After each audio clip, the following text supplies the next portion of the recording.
et Cédric qui nous a rejoint. Bonjour Cédric. Bonjour Brigitte, bonjour Laurent. Bonjour. Merci pour votre émission, toujours très instructive. Merci Cédric. C'est la meilleure Brigitte. Je suis très bien accompagnée. Donc c'est votre ex qui était dépendante à l'alcool, je crois. C'est ça.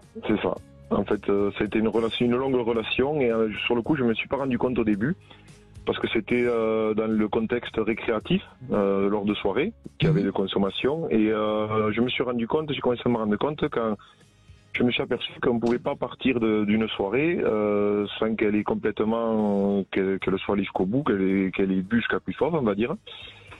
Et bon, ça a été la première prise de conscience. Et la deuxième prise de conscience, elle s'est faite quand je me suis aperçu que ça se faisait aussi à la maison. Tout d'abord, c'était un verre tous les deux de temps en temps le soir, et puis petit à petit, ça a été des fois même toute seule, et où je l'ai retrouvée dans un sale état, toute seule à la maison. Voilà. Ça a été avec des moments où ça allait mieux que d'autres, et des moments où ça pouvait être très relativement peu, et puis des moments où c'était beaucoup de consommation. Et si je comprends bien, ça s'est aggravé au fil du temps. Quand vous l'avez rencontré, ça allait encore, quoi. C'est ça. Et petit à petit, ça s'est dégradé. Et en fait, la consommation est devenue de plus en plus, on va dire, des moments de consommation, de plus en plus réguliers, pour arriver à un moment où c'est arrivé jusqu'à 2 fois, voire 3 fois dans la semaine. À ce moment-là, il a fallu, de mon côté, j'étais un peu démuni pour savoir comment réagir au mieux. Et c'est quelqu'un qui avait toujours eu du mal à parler. Et en fait, mais elle était consciente ou dans le déni? Parce que c'est le problème souvent, Laurent. Ouais, c'est le déni qui est toujours prédominant. Hein. C'est ça. En fait, au départ, c'était dans le déni.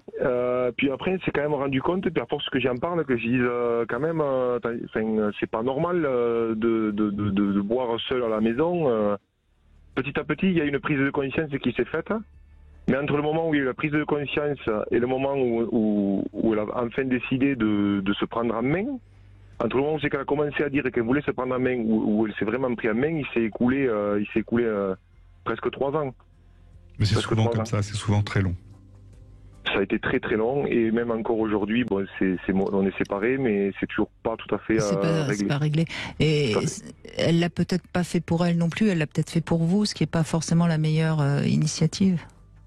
Et bien justement, au début, ce qui a fait que pendant longtemps, elle a pas commencé à se soigner, c'est parce que c'était moi qui le lui demandais. Et un jour, elle a vraiment pris conscience de par ses actes, et c'est allé loin quand même. Un jour, j'ai dit, ça va loin quand même. Et puis elle a quand même fini par prendre conscience que ouais, j'avais raison quand même. Ça devenait vraiment, ça prenait beaucoup de place, beaucoup trop de place. C'était dangereux pour elle. C'est ça le souci, souvent, c'est que la personne qui est dans l'addiction, d'abord parce que elle s'est pas rendue compte qu'elle était tombée dans l'addiction, et ensuite elle est tombée dans l'addiction parce qu'elle est fragile. Et c'est vrai que là, la chronologie décrite, c'est exactement ça. C'est des process d'addiction classiques, quoi. C'est-à-dire, au début, on boit un peu, mais on va boire plus que les autres. Après, on va augmenter doucement les consommations. Peut-être qu'elle était aussi un peu en manque quand elle devait boire. Après, elle modifie complètement son comportement. Ça a un impact sur le couple. Et même la prise de conscience peut être difficile au départ. Il y a beaucoup de déni qui peut être présent. C'est-à-dire que les gens savent qu'ils sont touchés, mais comme le dit la définition de l'addiction, on continue malgré la connaissance des conséquences, quoi. Et après, j'aimerais ajouter autre chose. C'est qu'au niveau du corps médical, c'est très compliqué en ayant une consommation comme ça, parce qu'en fait, c'est une consommation qui lui permettait d'avoir du lâcher-prise sur les choses, de pouvoir se poser enfin, de poser tout le stress qu'elle avait au fond d'elle. Et en fait, c'est comme ça qu'elle me l'a décrit. Et en fait, beaucoup de centres d'addictologie, finalement, savent soigner le problème d'alcool, mais pas soigner le problème émotionnel qu'il y a derrière. Et c'est ça qui a été le plus compliqué, c'est de réussir à trouver des professionnels pour pouvoir commencer à travailler le côté émotionnel, pour pouvoir soigner Mais bien sûr, parce que c'est de là que vient le problème de l'addiction. Ouais, merci de le souligner. Enfin, moi, je suis un fervent défenseur de cette histoire, c'est-à-dire que l'addiction, c'est une maladie chronique qui touche la personne dans sa globalité, qui dit globalité dit pas que il ne dit pas que le produit. Et en fait, moi, je définis ça par un arbre. Quand vous regardez un arbre dans la rue et vous voyez des branches, chaque branche peut représenter une addiction. Mais il y a toutes les racines à traiter. Et toutes les racines, il y a l'émotionnel, il y a tous ces éléments-là. Si on traite que la branche, c'est-à-dire on va traiter que l'alcool, on coupe la branche, qu'est-ce qui se passe au bout de quelques mois? La branche repousse. Donc l'idée, c'est de traiter toutes les racines. Donc les racines, c'est des traumatismes, il y a un peu de transmission, il y a de la dépression, il y a des troubles du sommeil, de l'anxiété, etc., etc. Une fragilité psychique, de toute Exactement. façon, oui. Bien sûr. Tout à fait. Et donc, il faut tout traiter, et on ne peut pas traiter l'addiction qu'avec une seule personne. C'est-à-dire qu'il faut qu'il y ait plusieurs personnes dans une prise en charge d'une personne malade. Exactement. C'est très bien résumé, ouais. Exactement. C'est exactement ça. Et vous, Cédric, c'est intéressant aussi de connaître votre point de vue. Est-ce qu'au début, on s'en rend pas compte tout de suite, évidemment, hein, ça c'est normal. Et à un moment donné, comment vous avez réagi? Quelles sont les émotions que ça a provoqué chez vous? Est-ce que c'était un peu d'énervement, un peu de dégoût, de honte, de tristesse? Qu'est-ce que vous diriez? En fait, je vais vous dire que je suis passé par toutes les émotions. Oui. Suivant les rechutes, parce qu'à chaque fois il y avait des prises de conscience. Elle disait c'est vrai, t'as raison, je vais me soigner, je vais aller mieux.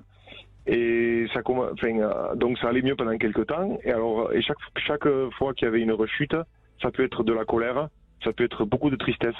Et je suis passé par un peu toutes les émotions et je me suis rendu compte que le fait de réagir de la colère, je pense que c'est la plus mauvaise des réactions, même si c'est humain. Bah, bien sûr, on n'y peut rien. Nos émotions, on n'y peut rien. On ne peut pas contrôler ses émotions. Et c'est normal de passer par toutes ces phases. Tout à fait. Et le problème, c'est que petit à petit, ça a mis une distance dans notre couple. Bah oui. Et ça a fini que on se comprend plus quand on se discute ensemble, où j'ai du mal à comprendre ce qu'elle exprime. Et en fait, ça finit. Je pense que ça a été en partie, ça a provoqué. C'est un tue l'amour, l'addiction, bien sûr. C'est ça.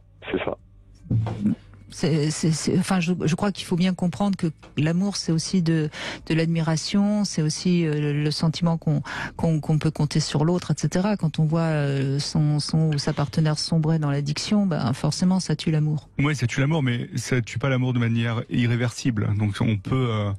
c'est très difficile pour les conjoints et les conjointes. Et il y a des systèmes d'aide, d'associations comme Alanon, qui aident les codépendants, en fait. Et je crois que quand on vit avec quelqu'un d'addict, il faut aussi se faire prendre en charge. Oui, si on veut. Si on en a envie. Oui, si on veut que le couple. Bah écoutez, merci Cédric de ce témoignage. Merci, on a bien compris en tout cas que vous n'étiez plus ensemble et qu'elle ne va pas si bien que ça, ce qui montre bien que vous n'y êtes strictement pour rien, évidemment. Merci Cédric.